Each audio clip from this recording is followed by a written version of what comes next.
Judges chapter 19, we'll just cover one chapter today, and that'll leave us two chapters that really go together, and we'll try to cover them next week. And as if the Lord's willing, and finish the book of Judges. If we remember when we went into the last couple chapters actually, that we said we're not going to meet any new judges. In fact, what we're getting is sort of a look at the culture during the time of the judges.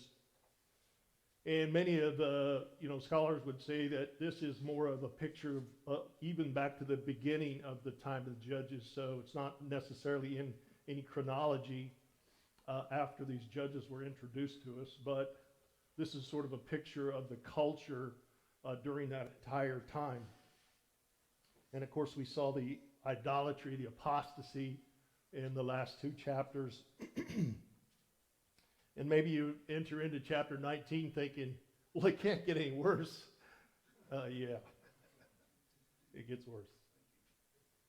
Chapter 19.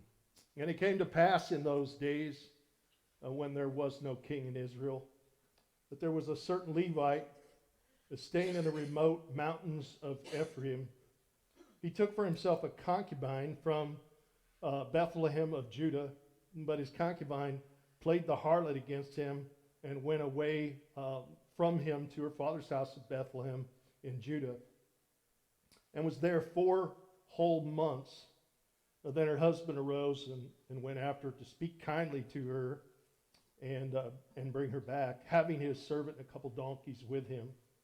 And so he brought him into his father's house. She brought him into her father's house, And when the father of the young woman saw him, he was glad to meet him.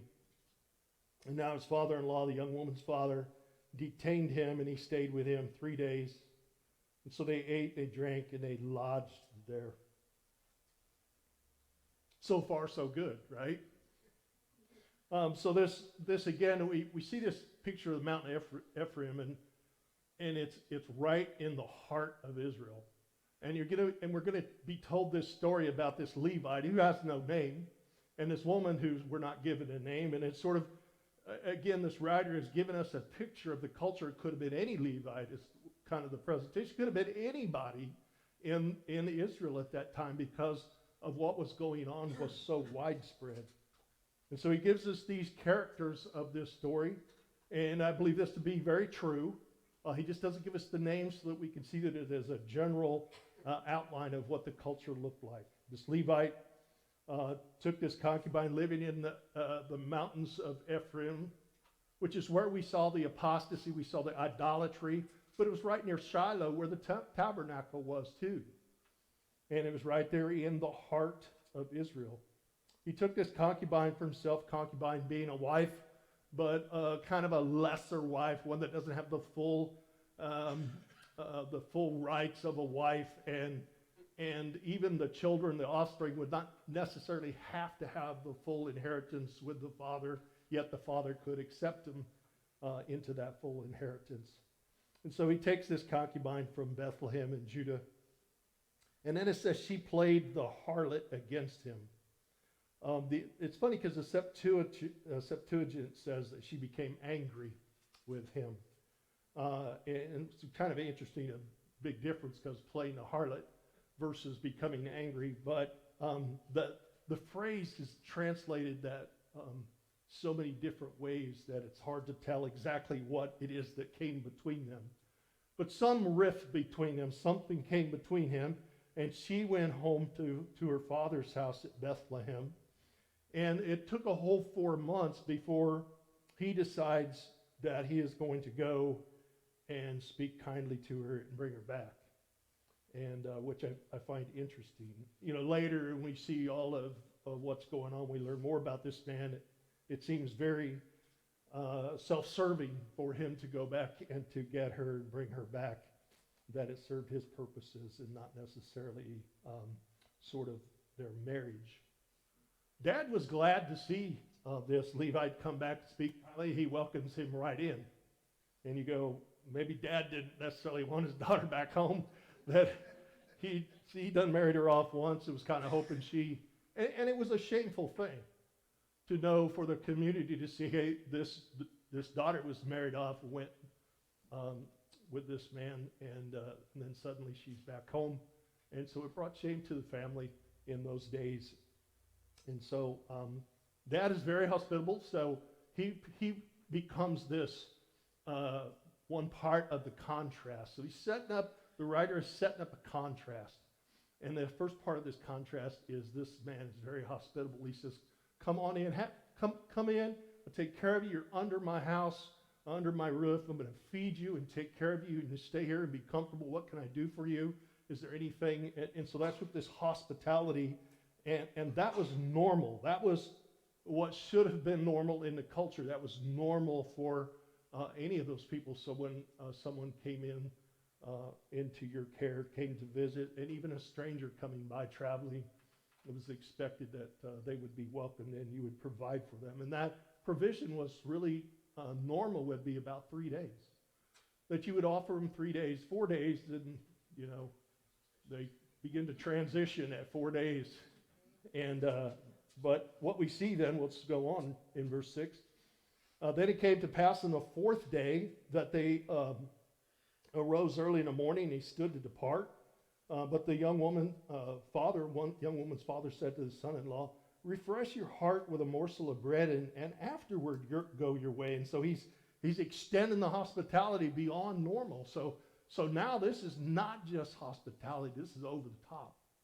This is way past, he's going way past what is normal.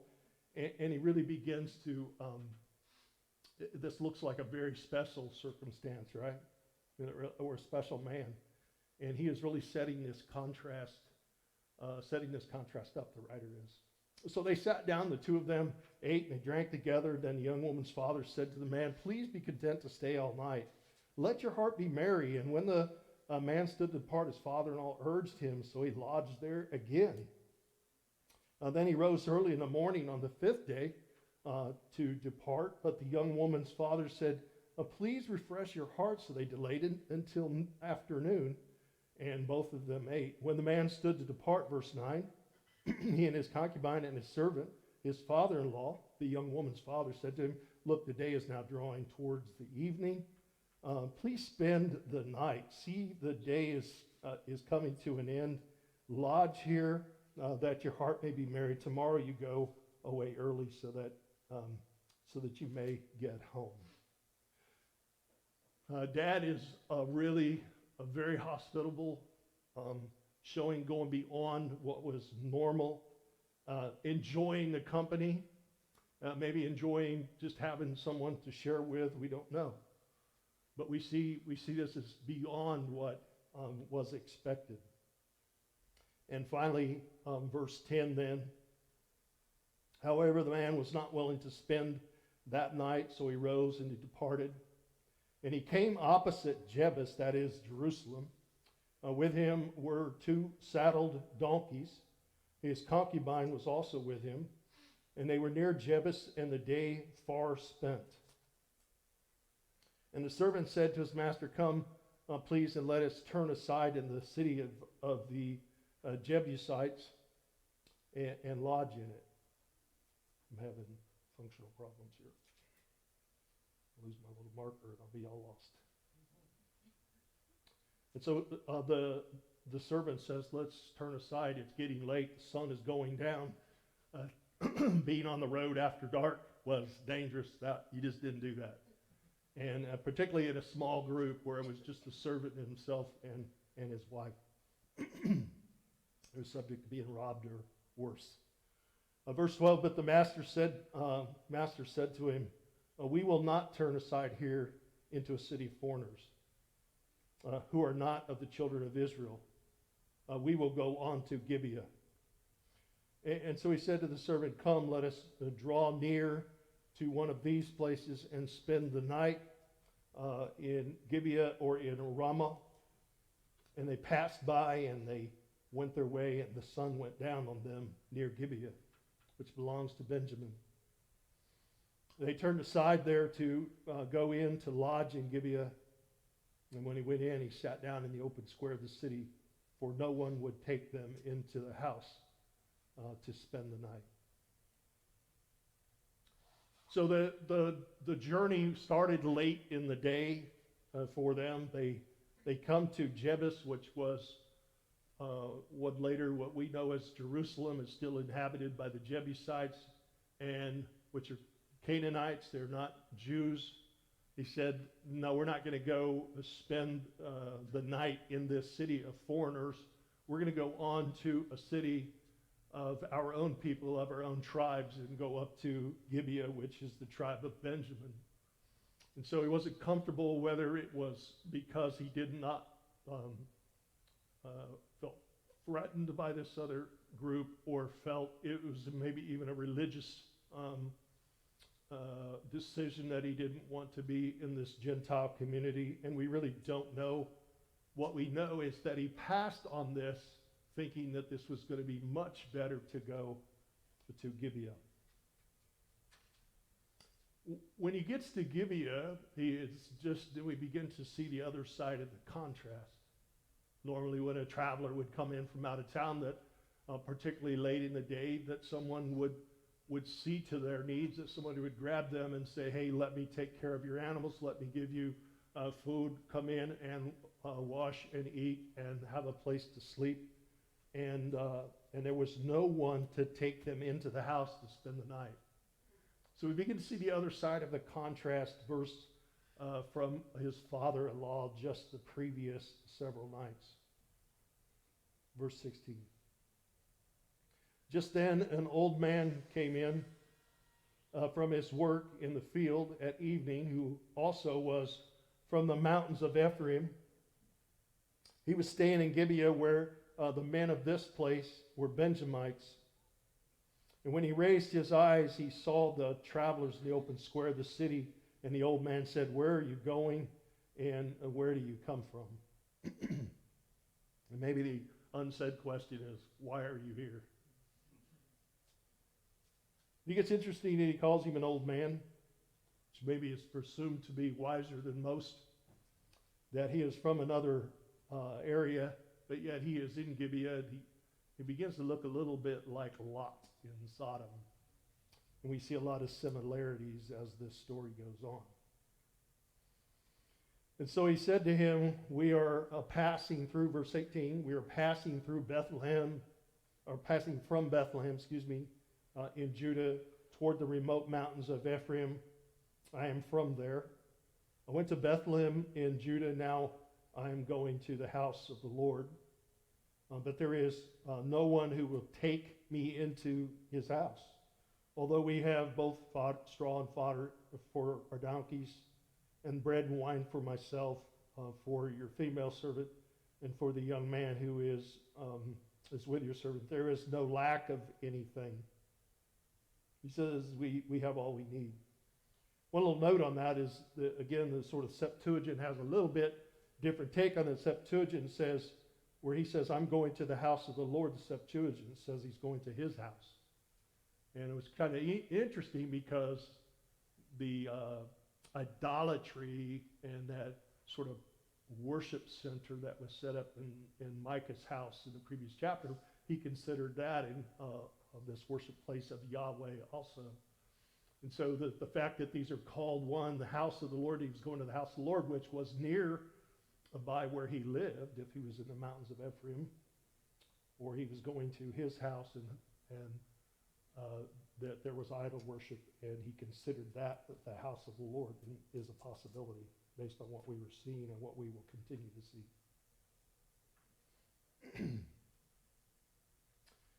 So the old man said, peace be with you. However, let all your needs be my responsibility. Here's what that's supposed to look like.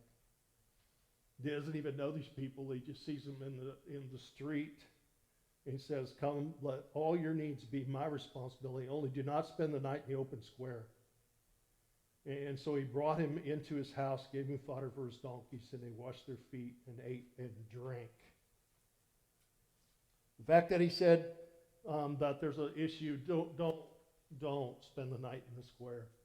And suddenly you realize that maybe this man has passed on going to Jerusalem in the Canaanite territory, and he comes to the Benjamite territory and comes to Gibeah from his own tribe, and he's beginning to see that maybe the Canaanization of Gibeah and his own tribe means it's just as bad as what Jerusalem was. He was no safer in this tribal land than he was in a Canaanite city. We begin to get hints of it. This is where the writer is taking us. He's beginning to show us that everyone is doing what was right in their own eyes. There was no king. Everybody was their own law, their own working things their own way. And we get hints of Sodom. Verse 22, as they were enjoying themselves, suddenly certain men of the city, perverted men, surrounded the house and beat on the door. And they spoke to the master of the house, the old man, saying, bring out the man who came to your house, that we may know him carnally. So this is very much like Sodom. Sounds very much, the language is very, very similar. And so we see that the city of Gibeah now resembles Sodom more than it resembles an Israelite city. Children of God. Perverted men surround the house, and they want this man to have sex with this man. Verse 23. But the man, the master of the house, he went out to them and he said, no, my brethren. It's kind of interesting. He calls them his brethren. These perverted men are his brethren. I beg you, do not act so wickedly. And so this man gives us hope. He understands what wickedness is. He understands this perversion is wicked, and what they're asking to do is wicked. And so we get a little hint that maybe there's hope. Maybe this is not going to be as bad as we think. Seeing this man has come into my house, do not commit this outrage. And so it would be an outrage because it was his responsibility to keep this man safe, to keep his wife safe. His wife was an extension of him. And so he was not only supposed to keep him safe, he was supposed to keep his wife safe, and by extension his servant. And so this was his responsibility. And honestly, this was culturally, if someone was going to die that night, it should have been the host, not anybody that he was taking care of. He should have been right out in the front of this. So he says, this is an outrage. Do not commit this outrage.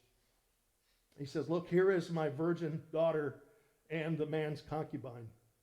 Let me bring them out now. Humble them and do with them as you please. But do not do this, such a vile thing. He saw their request as an outrage and vile actions from his brothers, his brethren.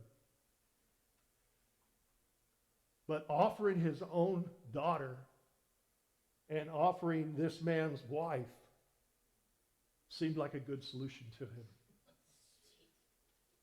And so suddenly, all hope is lost. We had a little bit of hope that maybe this understood, same thing. He understood wickedness. He understood that this was vile. But something's bent. Something's completely broke when he thinks that this is not an outrage to offer his daughter and this man's concubine. Again, that should have been an extension of this visitor, that he should have cared for her just like he cared for the man. And in like fashion, he should have cared for his daughter as he would care for himself. She was under his care and protection. So if someone had to die that night, somebody was going to go be the sacrifice. If somebody had to go out and face these perverts, it should have been him. That's just a given. Now maybe it would have gone bad for all of them, but the right thing to do was for him to take a stand. That was the right thing. He throws these two ladies' names out there with a direction for them to humble them. And do with them as you please. Hey, whatever's right in your eyes. That's what that said. Whatever you think is right in your eyes. humble them. He used to have your way with them. This is messed up. But to this man, don't do this vile thing. But the men would not heed him. So the man took his concubine and he brought her out to them. So the man gave his wife to these men. This wasn't even the host anymore. It wasn't the old man. He said he gave his concubine. This is the Levite taking his concubine and opening the door and shoving her out to these perverts. Now you look back and you go, he came to Bethlehem to speak nice to her and take her home. I guess it's a good thing she went home with him, or he'd have been in trouble. I mean, this is messed up thinking.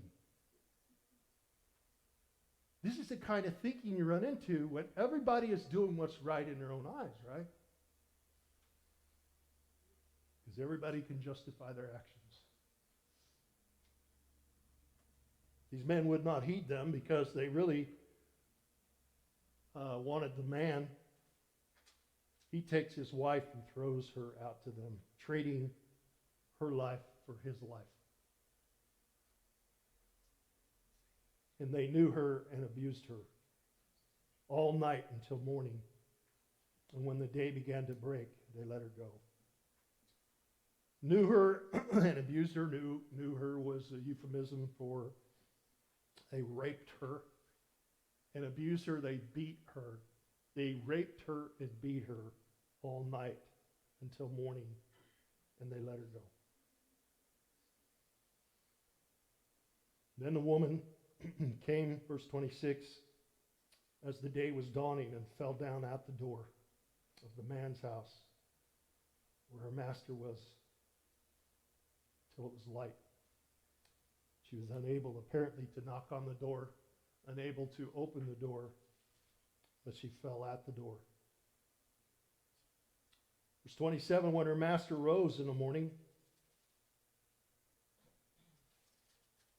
the implication is he slept all night. When her master rose in the morning and opened the doors of the house and went out to go his way, there was his concubine fallen at the door of the house with her hands on the threshold.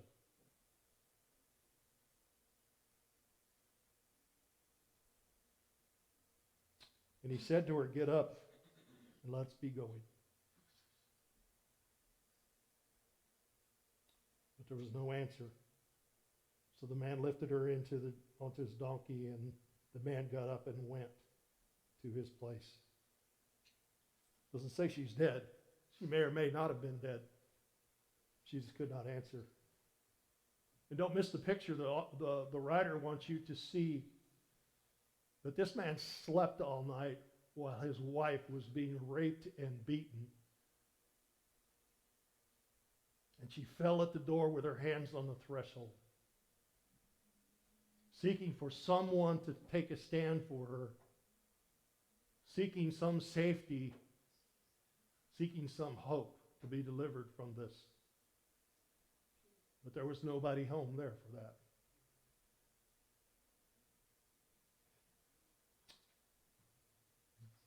It almost makes you angry to read this.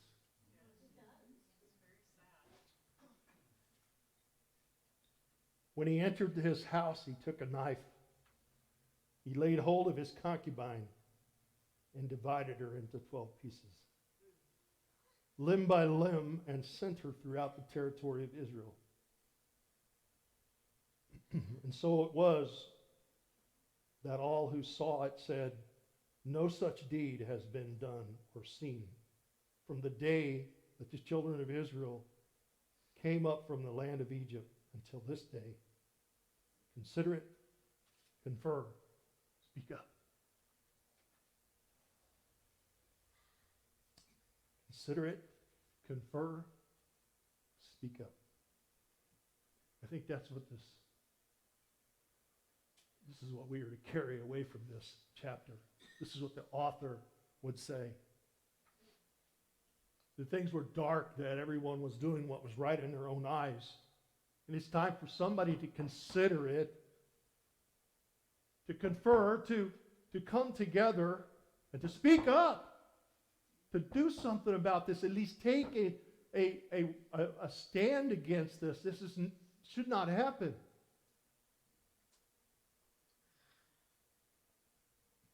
There's so many. I got like 18 pages of notes to read through, so be comfortable. But there's so much to consider as you go through this. So the writer doesn't outright declare that the social fabric of the nation has completely rotted away. And maybe you even get a hint that it isn't completely gone, because you see this father-in-law with this serving and has this good hospitality. So there's like this picture, there's a little bit of a remnant of some sort. He doesn't come out and say the sort of social fabric is rotten, but we sure get the hint, because we say, oh my gosh, this is bad. And then it just gets worse. To the point where you don't even know if she was still alive when he decided to hack her up in 12 pieces.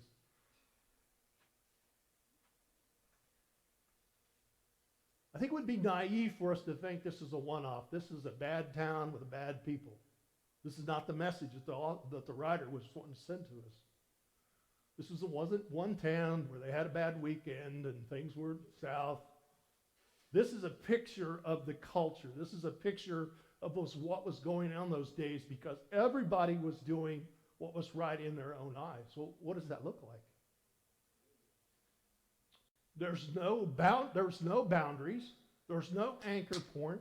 There's no high and line of morality and no conscience.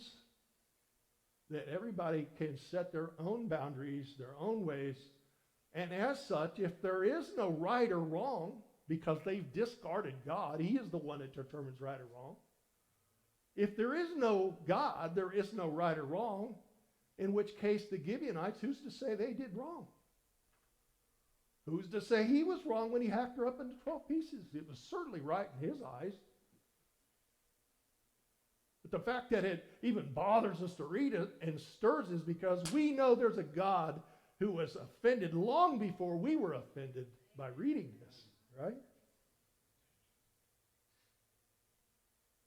He's telling this Israelite is telling us the story about Israelites in this time. Folks had lost their way. A man cut his wife up into 12 pieces, creating a national outrage. But I think part of his point is there should have been a national outrage long before it ever got to that point. There should have been a national outrage before any of this incident, before any of these things in time of the judges. This whole generation had gone that way. So I pointed out that we should give, the writer sets this contrast up. We get this hospitality of the Father that goes above and beyond, but it's the basis for this contrast. And then we get the other side of it, where this Levite and his wife then have this, he goes and speaks kindly to her, and we get this hope for unity and kindness and all of this for their life. And then we see that this town that they passed on from the Canaanite town is passed on so that they could go to an Israelite town and feel safe and maybe receive hospitality. And you get the disappointment of the contrast, and said, oh man, there was no hospitality. There was nobody to reach out to them. And then you think, man, that's not good. Things weren't very good then. And then you find out that these men that you were kind of thinking these are the heroes of the story, that they were the ones, and they become just as bad as the others. There are no heroes in the story. There's nobody good. There's nobody to, maybe the poor woman.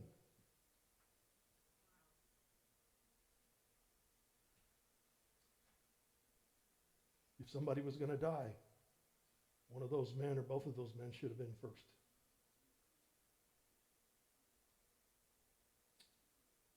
The writer delivers his message and basically is saying that the sort of Canaanization of the Israelite society is nearly complete.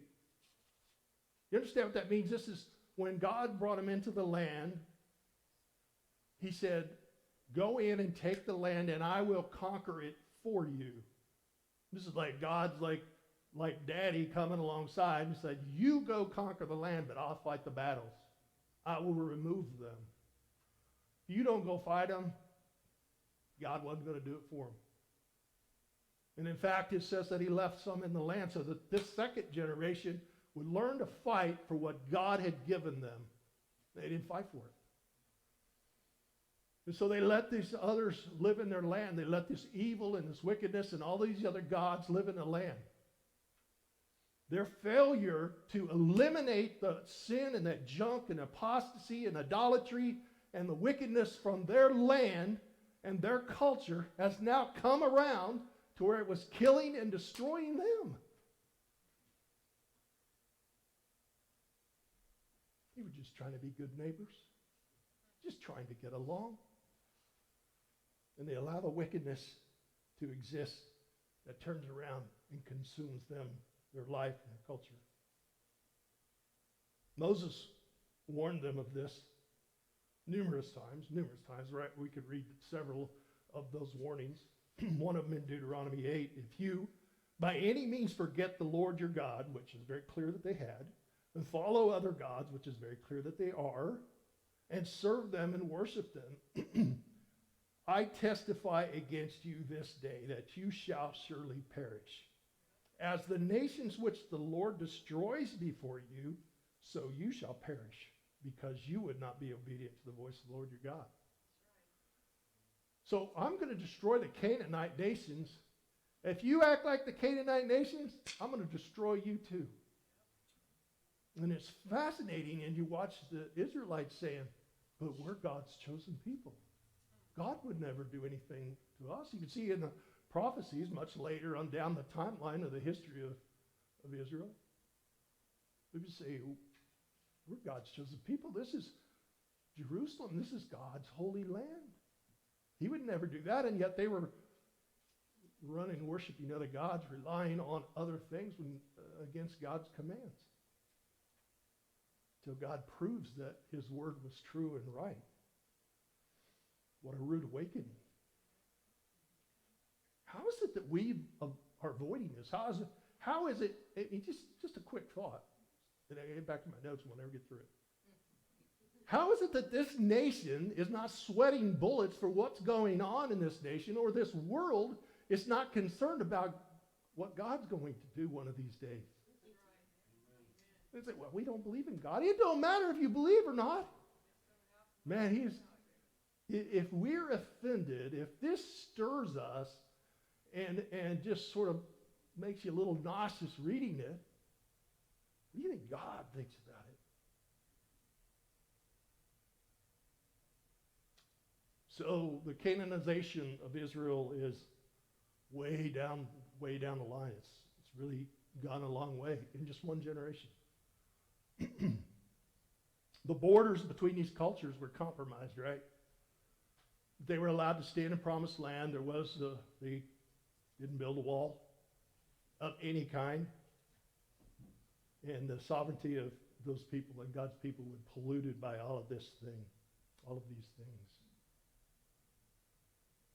They had adopted morality and the ethics and the social values of the Canaanites, or the lack thereof.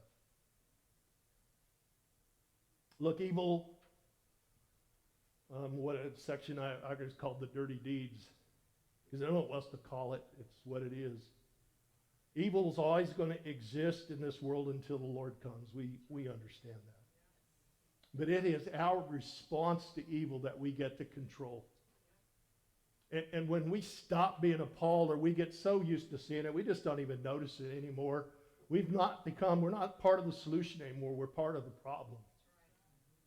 And so it was an outrage and a vile thing for this, in this old man's estimation, for these guys to want to take this man, this Levite. But to offer his daughter and the other man's wife was not a problem for him. He was doing what was right in his own eyes, presumably to save himself, to preserve his honor as a host to this man, as if he could, maybe this woman dies, but I was a good host to this man. I don't think it works that way. He didn't have to worry about it, though, because the Levite took charge and threw his wife to the wolves, to these beasts. Then they'll think they're anything less than beasts. It doesn't appear that he gave it another thought. He failed to care for her. He slept the night while she was beaten and raped. And as I said, the writer gives you this picture to never forget of this woman laying at the threshold, laying at the door with her hands on the threshold for hope, for salvation, for security, for something. And all she found was death. And the Levite opens the door and trips over her. Says, "Get up. We got to go."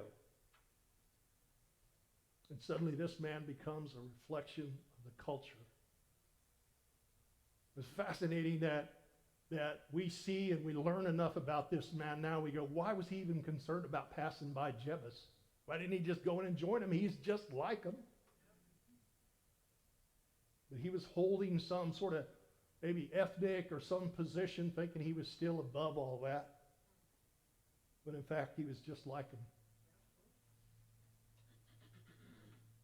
The citizens of Gibeah are also guilty. They're guilty of not rescuing this woman from what is described as the sons of Belial, from these wicked men. Why? Fear kept them silent. Ignorance is bliss.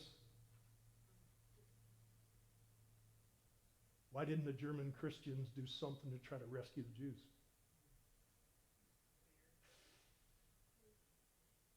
Why didn't they speak up? You've heard me talk about Bonhoeffer a lot of times. There's another man, Martin Niemöller, probably not saying that right. He was a Lutheran pastor in Germany during Hitler's rise to prominence, and in the early years he was sympathetic to the Nazi ideas because he was a nationalist. He was pro-Germany, and they were suffering so bad, and Hitler was bringing jobs and food and bringing some things back from the previous war. But he later recognized what was going on and saw what was about to happen. His eyes were open, he became vocal, and then he proceeded to spend 8 years in a concentration camp. And the poem is a legacy and sort of a lesson of his life. He said, "First they came for the communist, and I did not speak out because I was not a communist. They came for the socialist, but I didn't speak out because I'm not a socialist. Then they came for the trade unionists, and I did not speak out because I was not a trade unionist. Then they came for the Jews, and I didn't speak out because I was not a Jew. And they came for me, and there was no one left to speak for me."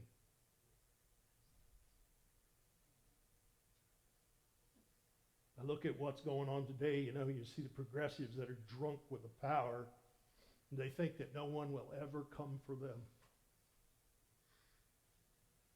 And there's no reason to come for them now. They've already got them. The enemy already owns them, possesses them. They're useful idiots in the hands of the enemy. And they'll be claimed at their last breath. It's a sad situation. The Levite believed in his own eyes that it would be right to desecrate his wife's body into 12 pieces. FedExed her to the other tribes with a message. Whatever that looked like, somebody pulled into these towns with a piece of this man's wife and a message.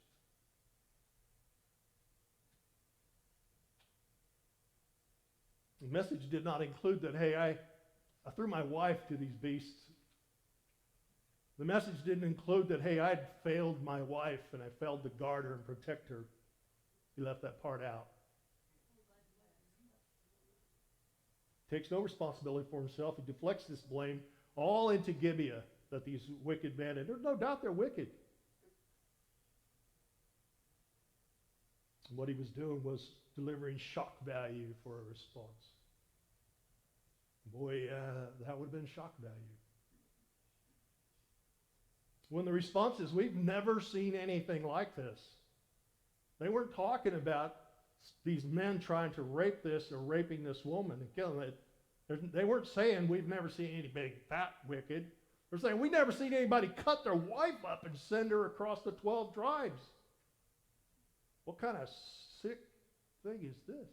This must be really serious.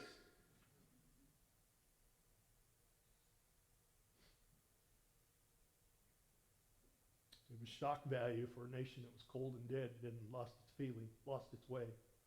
Weren't seeing anything. There was no moral outrage to everyone doing what was right in their own eyes. It took this man cutting his wife up for somebody to wake up and said, hey, this is not right. How messed up is that? And so what he delivers to these people is proof that his story was true. Kind of makes you think that a man's word must not have had much value, and if it wasn't going to be believed without sending a piece of his wife along. He also proved that he was willing to do whatever was right in his own eyes. He looked very much like the pagans that were all around him. The tribes were appalled. Never seen anything like this. And of course, we'll see their response in the remainder of the book. So in a sort of the summary of this, of these thoughts, as if you could glean some good from this, you've got to try to look for the lessons and application. In a land where God is not respected or revered, there's no moral, ethical, societal boundaries, decency. No anchor point, no boundaries, no standards of right or wrong. Everyone gets to decide for themselves. If there is no law, then who's to say that the men give you wrong? Lawless men and women make their own ways. This is why you get to burn down a city, loot, and get considered peaceful demonstration. It's just everybody doing what's right in their own eyes. This is why you can be arrested for bowing your head, closing your eyes in front of an abortion clinic, because how dare you to impede on a woman's right to kill her baby? Is there an outrage to that? There's not near the outrage there ought to be. It's gone on for so long, we're just so used to it. Don't even think about it anymore. Don't say anything about it. Maybe it's fear. Maybe we just don't want to be canceled.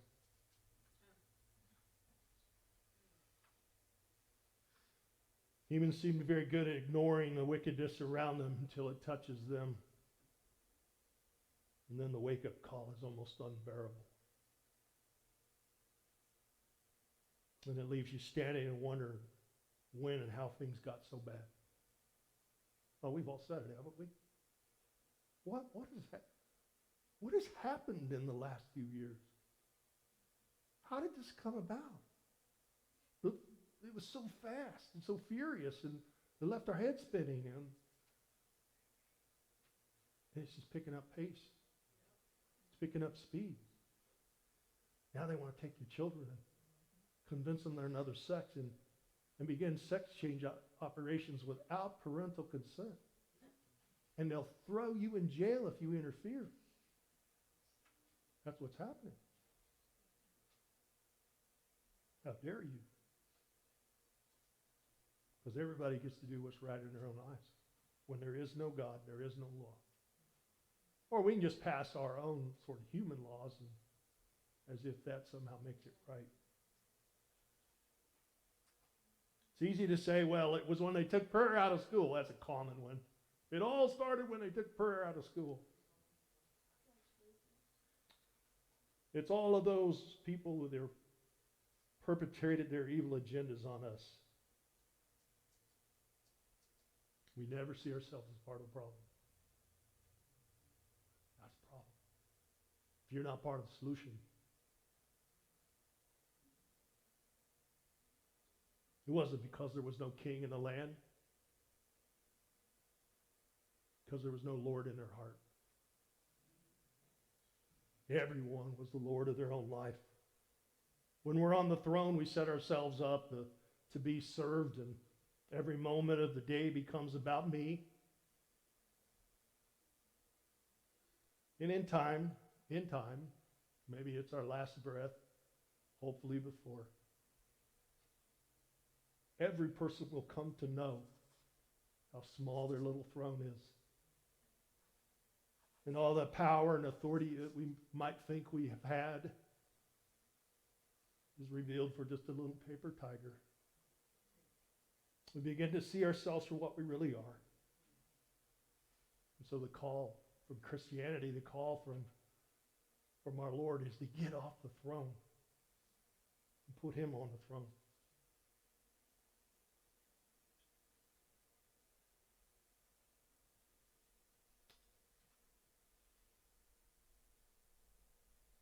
The hope offered in the story is a nation that has a conscience. It's a nation that responded and said, we ain't never seen nothing like this. The conscience not completely dead, that there was at least some moral outrage. You come back to it again, you got to ask it again. And I'm going to ask it out loud because I'm not convinced that everybody would ask it of themselves. Where's the outcry for the victims of our national and global decline? The murder of millions of babies, the indoctrination of our kids and gender confusion, confusing them with perversion and fables and lies and rewritten history, mutilating them physically so they can never bear children and serve some perverse agenda. Where's the moral outcry? Where's the outrage? Who is going to say, no more, not today, not in my watch, not in my house, not in my town? It's not happening. Where are the Christians? We send a poll out and everybody says, oh yeah, we had 80% of Christians. Not happening. Silence of God's people is deafening.